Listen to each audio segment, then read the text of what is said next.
Assalamualaikum warahmatullahi wabarakatuh.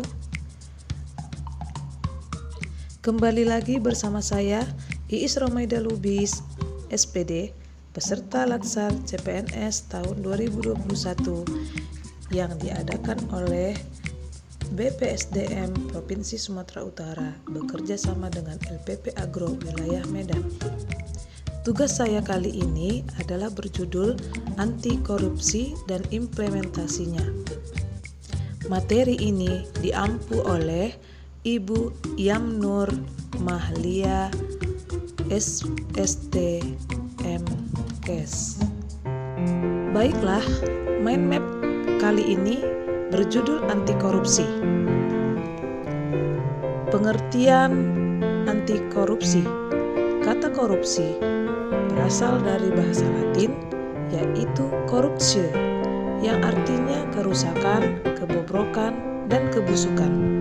Korupsi sering dikatakan kejahatan luar biasa.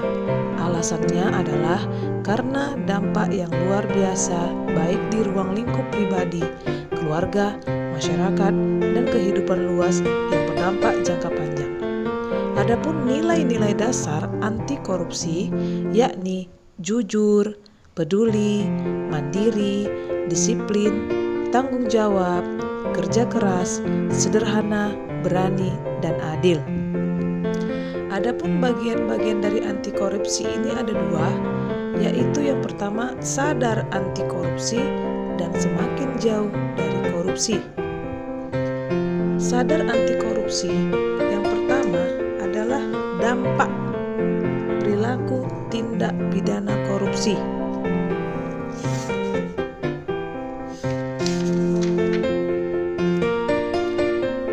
Dampak perilaku dan tindak korupsi. Kehidupan telah diciptakan dengan penuh harmoni. Semua berjalan sesuai dengan orbitnya. Ketika sesuatu mengalami penyimpangan, maka terjadi kerusakan di muka bumi.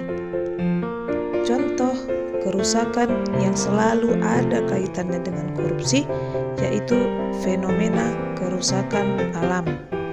2. Fenomena bangunan rusak dan sebagainya. Selanjutnya, tindak pidana korupsi.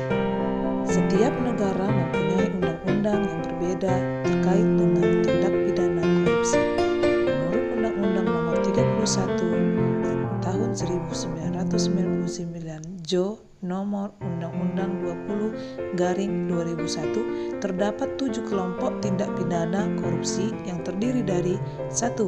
Kerugian keuangan negara, 2. Suap menyuap, 3. Pemerasan, 4. Perbuatan curang, 5. Penggelapan dalam jabatan, 6. Benturan kepentingan dalam pengadaan, 7. Gratifikasi. Semua jenis tersebut merupakan delik-delik yang diadopsi dari KUHP, Pasal 1 Ayat 1 Sub C Undang-Undang Nomor 3/71. Selanjutnya, niat, semangat, dan komitmen anti korupsi.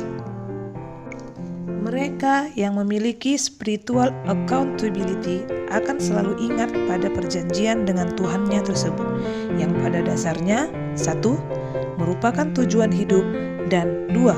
Kesadaran bahwa hidup mereka harus dipertanggungjawabkan Tuhan yang menciptakan kehidupan, memberikan amanah pada manusia, dan meminta pertanggungjawabannya. Sebaliknya, yang diciptakan harus amanah, mengatur bumi dan segala isinya, serta memberikan pertanggungjawaban.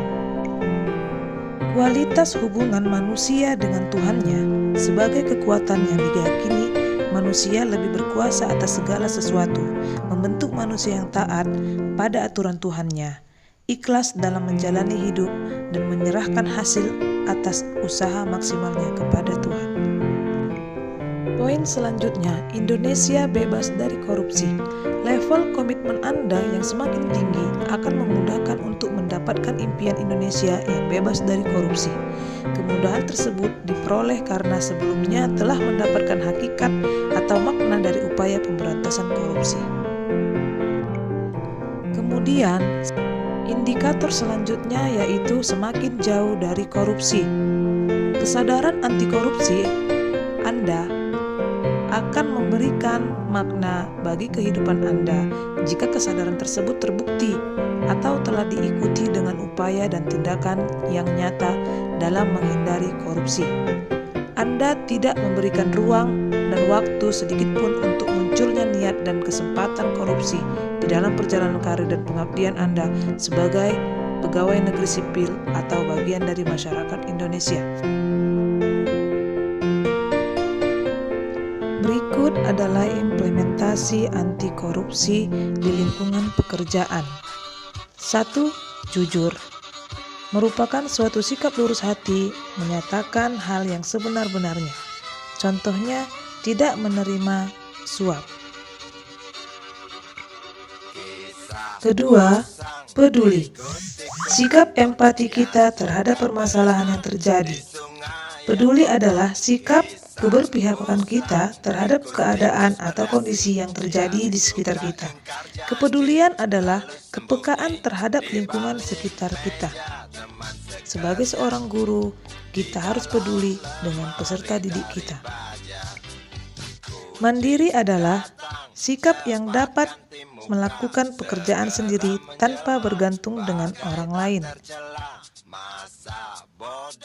Hilang harga diri asal tak terbukti, tentu sikat lagi.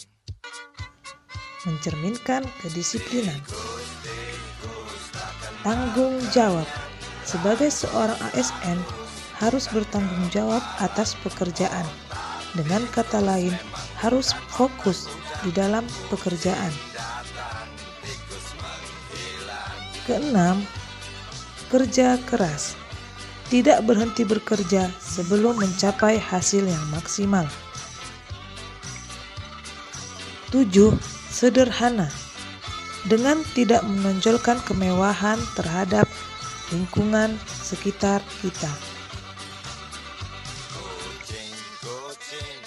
Poin yang ke-8, berani menolak hal yang tidak benar. Contohnya gratifikasi. 9. Adil. Adil yaitu tidak membeda-bedakan orang lain. Sekian penjelasan tentang implementasi anti korupsi. Saya ucapkan terima kasih, semoga bermanfaat. Assalamualaikum warahmatullahi wabarakatuh.